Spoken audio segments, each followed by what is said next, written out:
Hello and welcome to Melbourne 22.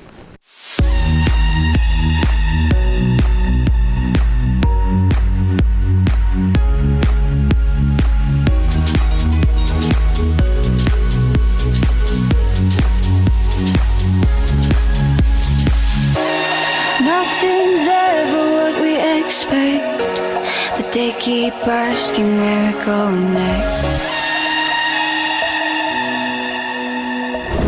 Hey, I'm Lisa Williams and thanks for joining us for another episode of Melbourne 22. Joining me in studio today to co-host is actor, comedian, presenter. You'll recognise her from Channel 31's Mashup, Ariel Simone. Hello everyone, thanks for the intro, Lisa. Thanks for joining us. Oh. You're one talented lady. Oh, it takes one to know one. I'll take it, thank you. Now Ariel, you're a Perth girl originally. I am. And then you've come to Melbourne to Yes. pursue the acting scene, I suppose. Yeah, absolutely. There's just a whole lot more creative opportunities here in Melbourne. Yeah. How have you found it so far? I found Melbourne fantastic, to be honest. It's been a great experience. I've been here for 3 years and I don't ever want to leave. Melbourne's home. Well, first up we've got a package on bullying. We're going to have a little bit of a look into the world of bullying and how we might be able to combat it moving forward. Let's take a look. When it comes to achieving your goals and living your dream, there's one statement that I live by and I strongly suggest you do the same. And it goes something like this. Be the best you can be because the world is waiting to see. These words of encouragement are what Ronprasad and his organization are hoping to be the kickstarter to tackling the issue on bullying. Beat Bullying with Confidence was started by two high school friends who were bullied at high school, and they came together to create an empowering initiative which gives kids who are being bullied or who have been bullied practical confidence building and empowerment exercises so that they can use the confidence in their empowerment to overcome bullying. Unfortunately for him, things weren't very easy. From an early age in life, he had to battle with a speech impediment, with a visual impairment, and he was bullied at high school. We asked Ron and Miss Salvana Sena, principal of Layler Secondary, what is the definition of bullying and why is it happening in society? Bullying is repeated behaviour that makes another person feel uncomfortable. Repeated behaviour, actions, words directed to one person or a group of people, and it's repeated in either the same words, the same actions, and it's not repeated within the same time frame but over a course of time as well.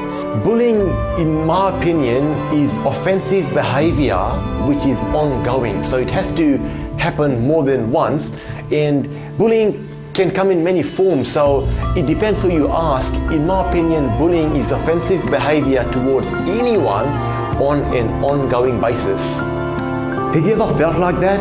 Helpless and hopeless? Anyone? Some of us. I know I have. But as tough as the issue is, as our experienced veterans of the field would put it, there is always a solution. Our organisation has got two focuses. We focus on two things. One is the person who's being bullied, and then the person who is doing the bullying. So we'll talk to the person who's being bullied and we give them empowerment and confidence building exercises. And the biggest message we give to the kids who are being bullied is this: you have to believe in yourself more than you believe in the bully. Because often the bullies will say things, do things, and it will start, affecting the child's self-confidence, self-image, self-esteem, and then it starts going down. So when we talk to a child who's being bullied and we give them practical solutions on how to overcome bullying, things are better for them. What we've done in the past when it has been groups of parents with the same, the core of it or the cause of the particular bullying, the bullies and the victims, they all claim that they're victims anyway, and we talk to the parents as well in terms of how they can manage it. To talk with us a little bit more about the subject of bullying, we have Ronprasad from Beat Bullying with Confidence here. Thank you so much for joining us, Ron. Thank you, Lisa. Great to be here. And can you tell us a little bit more about your organisation? Sure. We are an initiative called Beat Bullying with Confidence that was started 2 years ago by two high school friends who were bullied extensively at high school. So my best friend and I, we got together and we thought, what can we do to help kids who are getting bullied at high school through our experience, through our knowledge and through our wisdom. So we started this initiative called Beat Bullying with Confidence. How fantastic. What are some of the things you do with school kids or within youth organisations that have been impacting the community? Sure. Well, we go and give speeches at schools, we do workshops, schools, youth centres, and the primary aim is to help kids with their self-confidence, because we think that although bullying is something external, it damages people on the inside. So if we can help them heal from the outside in and inside out, it makes a lot of sense, and kids can get along with their lives of finishing school, going to university, TAFE, getting a job, and being who they are. A lot of people often say to kill them with kindness. Is that something that you would suggest, as opposed to sort of arcing up and getting really quite defensive, like, you know, some people do? Deal with it with a smile. And, Sure. And is it about, you know, building that inner strength to be able to do that? One of the things we teach kids who are getting physically bullied is to differentiate between reacting and responding. Because when you react, it's like an impulse, it's like an emotional thing, right? Fight or flight. When you respond, you are coming more from an intellectual point of view, and you might not give in to what the bully's after. In a lot of cases, the bully's just looking for a reaction so that they feel satisfied, they feel like, you know, I've done a good job, he or she is crying. If you respond to them and you show them that their negativity is not as big as your positivity, it can have a good effect.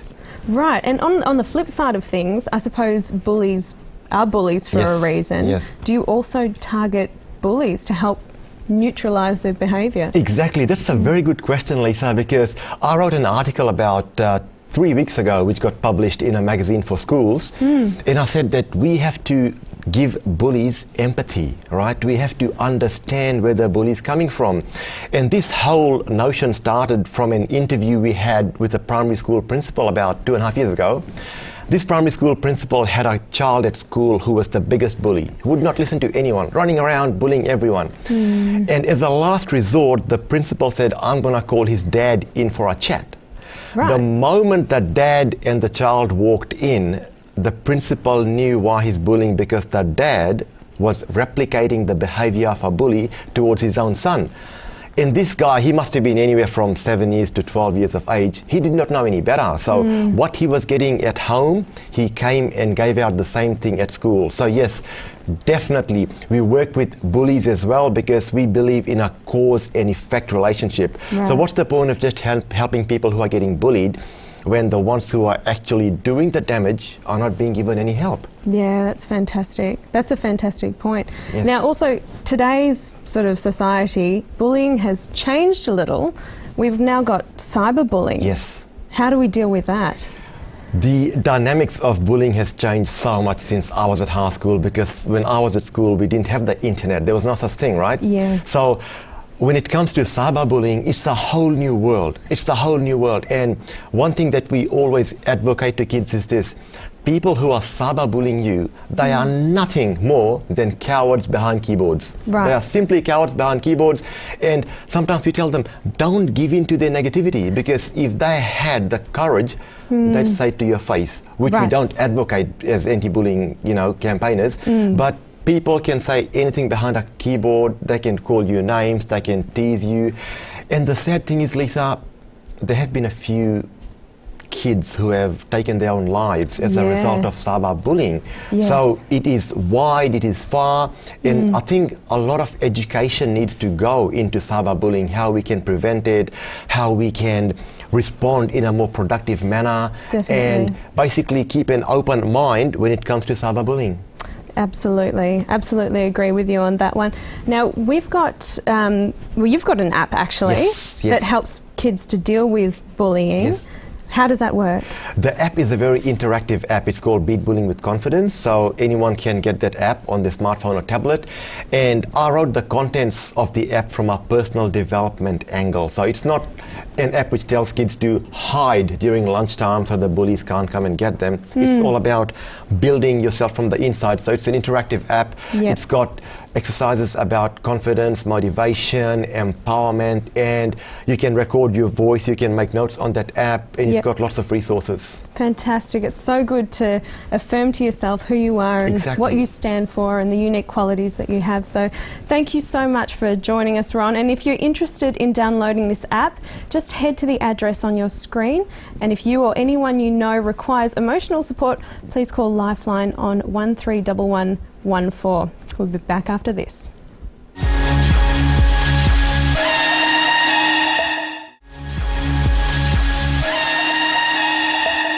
Welcome back to Melbourne 22.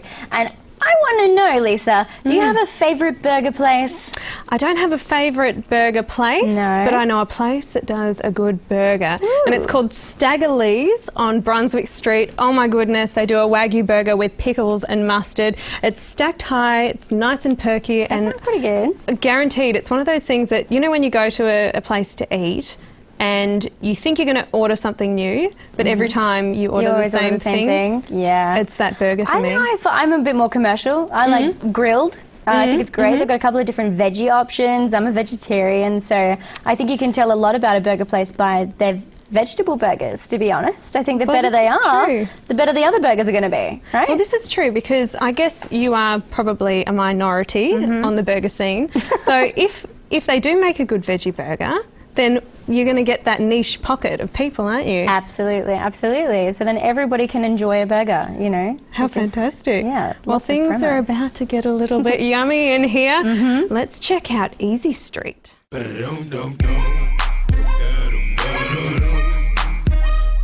Hey, my name's Jeremy Gashk and I'm one of the owners and the curator of all the art down at Easy's. Previously I've been involved in a lot of art and event-based stuff, both at Artist, the NGV and a thing called Dope Band the Can. Hi, I'm Phil, also one of the owners and venue manager of Easy's. Easy's is a lifestyle. It's not just a burger restaurant or a bar. It's somewhere that you can come and experience the whole experience of Melbourne. It's something that was very personal to us growing up with graffiti and music and all that kind of thing. And that's really just, I guess, bled into what it is now. You can come down here, you can have a feed, you can have a drink, you can meet some new friends, you can listen to great music and see some amazing art as well. It's more than just a burger place or a place that you come for a feed. It's a real lifestyle. We grew up with some great bars and some great friends, and we want to encompass all that into a venue that people can feel welcome as soon as they walk through the door. We've only been open 3.5 months, so it took a long time to get all the permits through and everything up and running. So end to end is the name of the entire building. End to end is a graffiti term. It means when you paint a train carriage from end to end. So it's actually a derivative from graffiti. So myself and Jeremy went to high school together in Essendon, and we met Jimmy quite early on around that age as well. So when we, by the time we opened Easy's, we'd sort of met a lot of people through hospitality, and coincidentally a lot of people we went to school with, we're still mates with, that also had hospitality experience. So got a little bit of a family of employees of long-term friends here, so it's a really good vibe with staff. I'm Phoebe. I'm one of the waitresses here, or bartenders, I guess. We do a bit of everything here. It's sort of a big old, what's the word for it? Just all-rounders. We're all good at what we do. We make sure that everyone has a really good time. We get people drinking, we get people eating. We're like a family here. I mean, we've only been here for like 3 or 4 months, but some of these people have become like my closest friends already. I mean, we're messaging each other outside of work. We're coming back here when we're not working because we want to be together. It's the best work environment, especially in hospitality. It's hard to find a place that treat you well, that pay you well, that are just all-round good people. And I think we've all found it, which is such a rare thing to find. My name's Jimmy Helston. We're at Easy's. This is a restaurant that my business partners Jeremy, Phil and I set up. We've been open since the 1st of May, and yeah, this is where we're at. They were friends of mine before we got into business.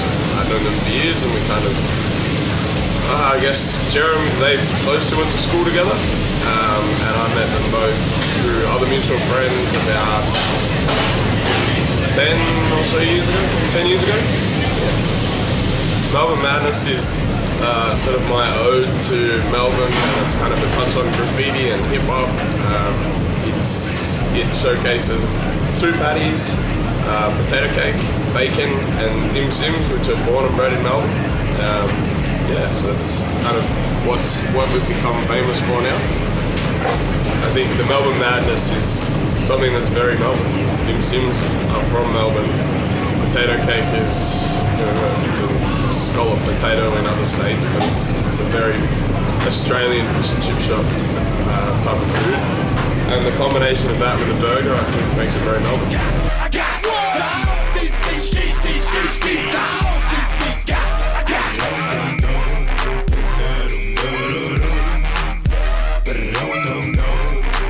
Come down to Easy's in Collingwood on Easy Street. You can't miss it. There's a bunch of trains on the roof.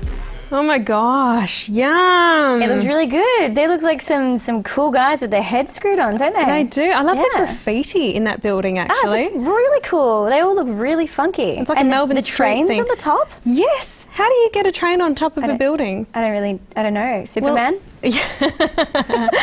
Why not? Lame joke. Why not? Well, the guys at Easy Street have delivered some burgers to us. Ooh. This is called the Melbourne Madness. It's got a dim sim, a potato cake, jalapenos, a double patty of beef. Oh my gosh, too much. It's got mustard, it's got ketchup. What else has it got in there?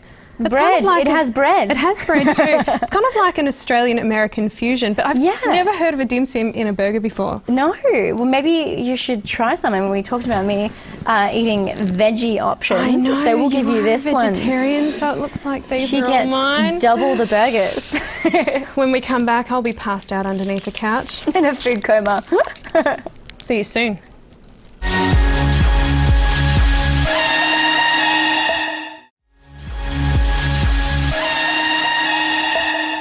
Welcome back, guys. Thanks, Ariel, for being on the show. We've had an interesting one so far. It's been great fun. We've looked at bullying. I ate a Gigantor burger. You did. She got the whole jalapeno as well, which is just fantastic. I did, actually.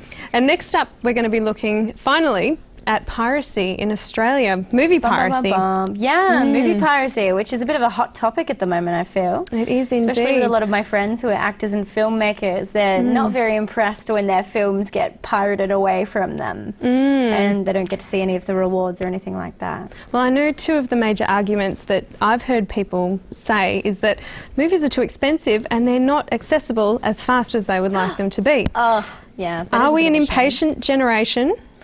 Or can we compromise a little on the movie front? I say support local cinema. I know Nova Cinema has some great cheap Mondays that you can go to and really support the Australian industry, which I think is a fantastic idea to get on board with. I don't know, try some unique shows. And I think most cinemas actually have cheap Tuesdays or Wednesdays or Thursdays.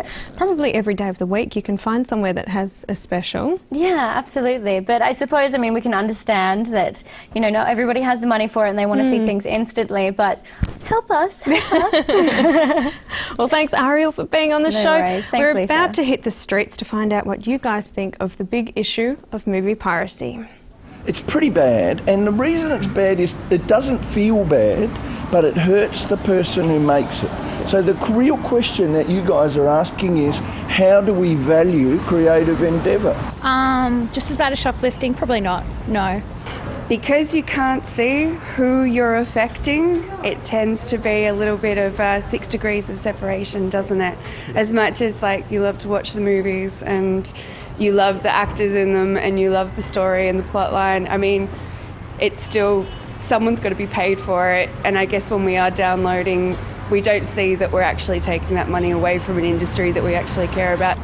I think there should be ways around it, so like Netflix and Spotify and stuff sort of prevent the illegal downloading. I think that's the way of the future, but it is sort of similar to shoplifting if you are doing it via pirating sites. Hey guys, unfortunately that's another episode of Melbourne 22 done and dusted. Join me next week to see what the cheeky Simon Taylor has been up to in LA and much, much more.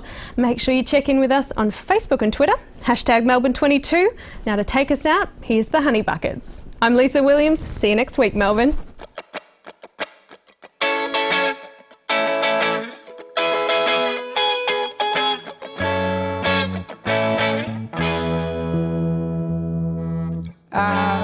picture us in the scene. Yeah, standing next to Angelina Jolie. She whispers, kid, now listen. Hey, I can see potential. Don't hide it, be substantial. Don't waste your life like I did. Don't stand around waiting for the wind to change. You control your life, no need for someone else to blame.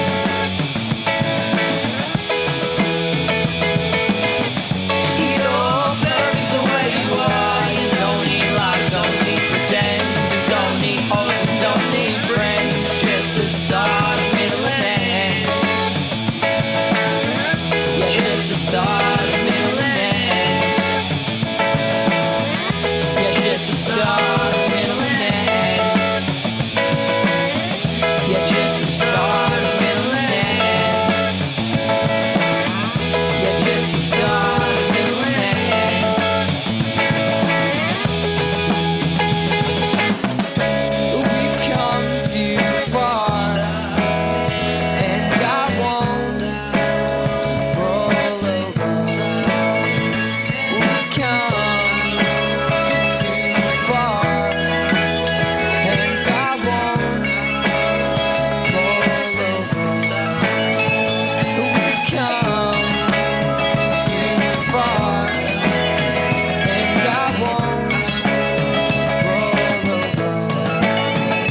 We've come too far, and I won't roll over. Yeah, I picture us in a scene. Yeah, colors like a dream, standing on the edge of a balcony. I hold your hand so tightly. How can I say this so nicely? Don't stand around waiting for the wind to change. You control your life, no need for someone else to blame.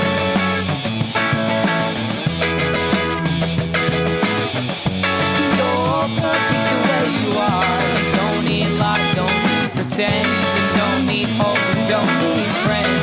Just a start, a middle, and end. Yeah, just a start, a middle, and end. Yeah, just a start, a middle, and end. Yeah, just a start, a middle, and end.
change.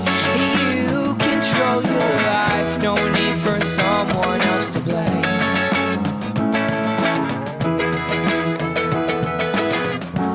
You're perfect the way you are. You don't need lies, don't need pretense, and don't need hope and don't need friends. Just a start, a middle and end.